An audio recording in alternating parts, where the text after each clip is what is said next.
দেখুন সার এনেছি, এটা এনেছি দুটো গামলা, এটা ঝুড়ি, এটার মধ্যে আলু বসাবো ভেবেছি। আলু একটা গামলার মধ্যে বসিয়েছি, একটা কোটার মধ্যে। তো আমি ভেবেছি এটার মধ্যে নিয়ে নেব। কীভাবে নেব এটা পরে যদি পারি দেখাবো ভিডিও করে।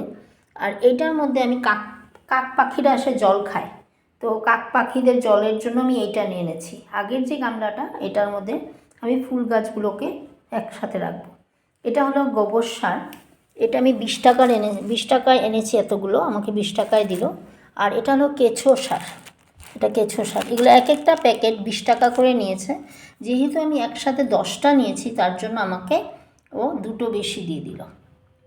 তো এখানে আছে 1 2 3 4 5 6 7 8 9 10 11 12, 12টাতে আমার থেকে 200 টাকা নিয়েছে। তো এখানে আরেকটা মাটি এনেছি, এই পার্টটা হলো একজনের থেকে কিনেছি, একজনের থেকে এই পার্টটা কিনেছি। এই পার্টটা আরও একজনের কাছ থেকে কিনেছি। এই দুটো জিনিস অন্য আরেকজনের কাছ থেকে। আর মানে সবসময় যার কাছ থেকে আমি নেই জিনিস, ওনার থেকে নিয়েছি আমি এই 5টা টব আর এই 3টা। এটা হলো গোবর সার। এটা যেরকম গোবর সার, এটাও সেম কিন্তু গোবর সার, কিন্তু গোবর সারের মধ্যে একটু অন্য মাটিও মিক্সড করা আছে। বললো কেঁচো সার মিক্সড করা আছে, তো কিছু একটা মাটি মিক্সড করে রেখেছে এটার সাথে। তো এটাও গাছের জন্য খুব ভালো। আর সাথে এনেছি এই 5টা টব।